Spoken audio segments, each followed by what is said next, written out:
What's going on, everybody? It's your boy C-Zar, and we are talking about Cookie DAO today. Hit that like button, you guys. Subscribe if you want to see more content like this, and let's get into it. Okay, it's Cookie DAO sitting at about 19 cents right now, up 6% today. Though it doesn't feel like we're up, are we? Because we're at the low ends of this range. We did drop yesterday down to just below 18 cents there, just above 17 cents. And that's fine. That's fine that we did that, right? The fact that we went down that low, we found support right here, right at this previous area of resistance here for a few days. Even found a little turbulence here before ripping to the upside. I think it's fine. I think it's fine what we did. And then we look at the RSI bouncing off the 40, that's a double bottom. Anytime that you reject the 50 area, which that's what these little rejections were, and you find support on the 40, I'm about that, man. That definitely makes me think that you're going up, and you're probably going to hit that overbought zone inevitably. This is a really good posturing to be in. So I think you're moving up from here, you guys. I think truthfully right now that was the next low. So low here, higher low, higher low. Now you're going on to your high here, higher high, higher high, whatever your higher high is, right? Inevitably, you're going to go above this high, and I believe that a lot. I think this move will be bigger than that move was, bigger than that move was, right? I think we're going to see a bigger move here. If we take a relative high to low right there, the high that we had January 10th of this year to the low that we had in February 3rd, you've gone all the way up, hit your 382, come back down, found support in this just random zone. I would think that your next target area would be a minimum of the 0.5, if not the golden ratio. Now, the 0.5 is at about 34 cents. The golden ratio is about 48 to 42 cents. I would think more so if you were to go up. This would be one of those moments that you find resistance right at the golden ratio. So basically 42 cents to 34 cents is the expected target zone over the coming days. By the end of the week, by the beginning of next week, I don't know, sometime soon. It's a 74% pump to a 115% pump, 120% pump, something like that. It's on its way.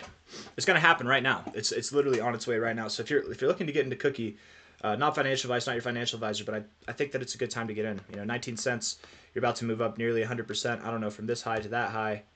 We draw it up there. I mean, I'm not saying that this trend line has to be respected, but I think we just made a solid case that we could go all the way up here. Some people, I'll see them draw trend lines like this, and they're like, oh, the longer that we consolidate, the higher up it is. But that doesn't mean that you have to go all the way to that trend line. You don't return to every trend line. In fact, the longer that you don't return to a trend line, the more often that you should actually consider using a different trend line. Maybe you're coming to respect this trend line instead. I don't know, or a different upward sloping trend line, but horizontal lines are the best anyways, so who cares. 19.116 cents right now, looking to make a move up. I would expect that because you found support on the 40 a couple times and you're having a hard time getting above the 50, I would suspect that you find resistance at the 60. This is an area that just below you found support at, just above you found resistance at, so something in this area of the 60 is where I think you will go. A move like that I think would justify something that would take you up 117% to 77%, especially if you have a big wick in there, right? Like this candle, the RSI closed right below the 50, but at its peak, you were probably all the way up at the 60. You know what I mean? So at some point during this move, you might see the RSI touching the overbought zone or even around there, but it probably will come back down and close, I would think, around, if not likely below the 60. So 77, 78% move to 120% move, something like that's on its way. Something between 34 cents to 42 cents is what I'm expecting. If it goes higher, that's okay. We'll take that. That's fine. This is more of a last call kind of video. 4-hour time frame looks bullish as hell. Super bullish. Very, very bullish. You've got this higher low trend coming in here, right? Higher lows. This could actually suggest that you go lower, but oftentimes whenever you reach for a trend line and you don't touch it and you bounce off an area that's just above, that's actually a really good thing. So some people, right, like this here, you might think, no, we have to go to that trend line, but no, you don't. No, you don't. You can bounce and go up. You don't have to do that at all. And is that trend line even being respected? I don't know, but overall, we do have higher lows and we have higher highs. We are in a bit of an uptrend in the 4-hour. It does look to me like we're more postured to go to the upside here than it is to the downside. I would think the 4-hour RSI does get to the overbought zone, which would, again, allow us to see a move that takes us above this high, this relative high here. Hold on, guys.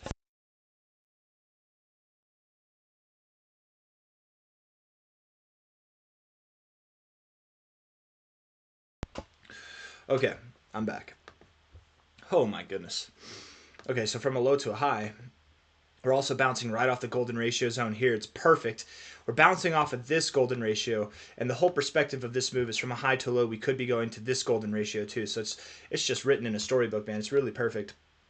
You're back above the golden ratio with that candle. I like it. I like it a lot. I definitely think that you are on your way. Once you break above this 236, that's how you validate and solidify that you will see prices above this high. It's not guaranteed. Anything could happen. You could close above the 236 and then come back down, of course. But likely, statistically speaking, you get above the 236, it's inevitable before you see a higher high. If you see a higher high, where's that going to be? It's going to be between 34 cents and 42 cents. That's the target area, right? Based off of other fibs as well. So this 236 is at 48.7 cents. You're at 19 cents now. Essentially, once you get above 48.7 cents, no, I'm sorry. I was like 48. I was like, that sounds way higher. I was like, we just said 42 cents was the high. Sorry, it's 24. I can't see the 2 because of the red line. 24.8 cents. My bad. We're at 19 cents now. When you get above 24.8 cents on a 4-hour closing basis, even a 1-hour closing basis would probably do it for me, but you get above 24.8 cents on a closing basis, that would likely suggest that you are going higher to 34 cents to 42 cents, not 48 cents, I'm sorry. And inevitably you will go higher than that, right? I actually think Cookie DAO, if we look at it, we can talk about that to end the video real quick, where this thing is going to go ultimately instead of just in the short term. You know, from a high to a low here, you've gone all the way up to your golden ratio, found support right at the 886, 786 area, perfect, totally fine.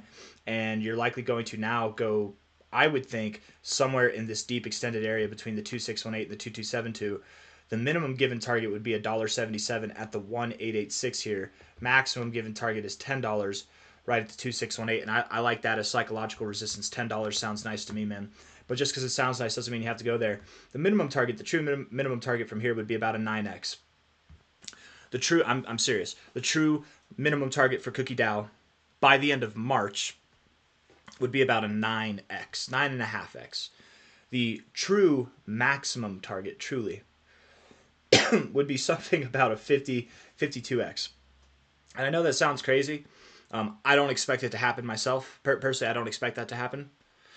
You never know. There are those coins that see a 50x or a 30x or a 40, 20x, 27x, whatever, in a month. That happens every single cycle, you guys. Right? Here, just to put it in perspective, from a low here to a high there, that move was a 42x. That was a 42x right there, that move right there. That was a 42x. So I'm just saying, 50x, it doesn't sound too hard now, does it? If you know anything about Elliott wave theory, this is clearly the beginning of an impulsive count. That would imply that this is your wave 1. You corrected here, that's your wave 2. Wave 3 is what you're about to do, right? Does that make sense? 1, 2, 3, right? Elliott wave theory, impulsive waves. If you look here at Elliott impulsive wave, this is like the diagram that you would draw, 3, 4, 5, right? Wave 3 is often the biggest wave. Wave 3 is often the biggest wave. Now, that doesn't mean it has to be the biggest wave. It could be the smallest wave of this wave count. It's very possible. But what is assumed to be the biggest wave is the next wave we have to look forward to, the third wave, okay? And the minimum target is a 10x away. You want to make 100 grand? The quickest way to do that is probably put 10 grand into this thing. That's not financial advice, not a financial advisor. But, you know, I'm just saying, this thing's probably going to do really well. The next target up, which is where I think you're actually going to go, is probably the 2272. That's actually about a 22x, something around there, at $4.45. And then the actual high of the range, the absolute possible high that you could achieve by the end of this next move, which I would think would come into full maturity by the end of March, if not the first couple of weeks of April, we'd be at $10.16, and that puts us up at a 52x, 53x, man, something like that. So very phenomenal growth all around. The minimum target is basically a 10x, and oftentimes with the 1886, you don't find resistance right at it. You can find resistance right at it, and if you do, that's an 8.4x, right, from the 08. Sorry, I was like, why did it go down? Got to get the actual price. I took the opening price. That would be a 9.4x, but oftentimes you do go a little bit through it, and I would expect the true minimum is definitely a 10x, but I think you'll go higher than that. Let's just see if other things agree. High to low here. Yeah, man. If you can get above about 240, you're probably not stopping until you're in the $4 areas, and at that point we're getting ridiculous. I mean, we're already ridiculous out of 10x, but man, all this does is make me want to buy more cookie, because I can't find anything that looks as good as this on a minimum basis, right? There's other coins that have my interest, but this thing, I wish more people watch these videos on cookie. I know we're creatures of habit. We only want to watch the things that we're interested in. None of this is financial advice. I'm not telling you guys what to do, right? I hope you make all of your own investment decisions based off of your decisions. These are all just my opinions, right? But my opinion is that's a lot of volume. That was a big move. That's the first wave in Elliott wave theory, right? The impulsive Elliott wave count. This would be the third wave, right? If you want to say this was the first wave, that's the second wave, this is the third wave, you're wrong already, because I'm pretty sure this moved back down to interact with the first wave. No, does it discontinue the wave count? Maybe it doesn't. Maybe it has to go below half or the 236 of the first wave. I forget. Maybe it actually wouldn't. I don't think that this is a wave count though. That's definitely not it, right? You came out going down. This is the beginning of your wave count. So this just tells me again, the way it looks here, you have more to go. The volume agrees. The volume backs it up, and then you're finding support at your previous highs, where you had this eruptive move and you found a very quick rejection as well. You're finding support at this. This is all good structural stuff, you guys. Also from the low to the high on the fib here, finding support between the 382 and the 0.5 on a very powerful move like this. That's what you would expect. And by the way of this fib, the technical price to watch to break above to actually confirm that you would go higher, I would actually say this weighs more than the other one does. I was saying it was what, 24.8 cents, right? That's what it was. I thought it was 48 cents. Truly, I think 34.7 cents when you get a day or a week, not an hour or a 4 hour. This one matters more, so you need something that matters more. You get a day or a week, let's say 2 days or 1 week. 2 days in a row to close above 34.748 cents, or 1 week to close above there. That signals to me that you are ready to go higher, and you're probably going to see that happen over the coming weeks. So, and really probably from the coming weeks from now anyway. So up, up, up. That's all I got to say. If you guys like the video, hit the like button, subscribe if you want to see more content like this. As always, if you are enticed or encouraged to buy anything that I talk about, I encourage you to do your own research. Make sure that you understand the project enough to where you could tell a stranger on the street or at a restaurant or in the library, or maybe not in the library, you're supposed to be quiet in there. Understand the project to a degree where you could actually talk to somebody about it. You could have a minute-long conversation or a 2-minute-long conversation, not just, it's a layer 3 blockchain. What's that mean? I have no idea. Don't understand what it is before you make a purchase in something. That way, if it does something like this, where I was saying that I bought, and I did buy at 23 cents. It's at 19 cents. It went from 23 cents all the way down to 17 cents. You got the C-Zar special, you guys. If you just wait a couple days or a week after I buy, you'll get prices dramatically lower. That's the C-Zar special. It happens almost every time. Genuinely, you want to outperform me this bull market, just buy a day after I buy, or buy a week after I buy, or sometimes even an hour. Just wait until I buy and then buy afterwards, and you'll probably catch much better prices. It's the same on the way up, I would assume. Just buy after me and sell after me, and you'll probably do just fine, or at least better than I am. But have conviction, understand your project, know about it. That way, whenever you buy at 23 cents and it makes a move that's coming down to 17 cents, you're not scared. You're convicted. This makes you hungry. You want to buy more because you know this is a good project fundamentally, and it's going to go through the roof. Of course it would. It's had a very low market cap and everything. It's got a lot of potential to go. I got nothing else, guys. Hit the like button, subscribe. Thank you all for being here. I'll see you on the next one. Take care.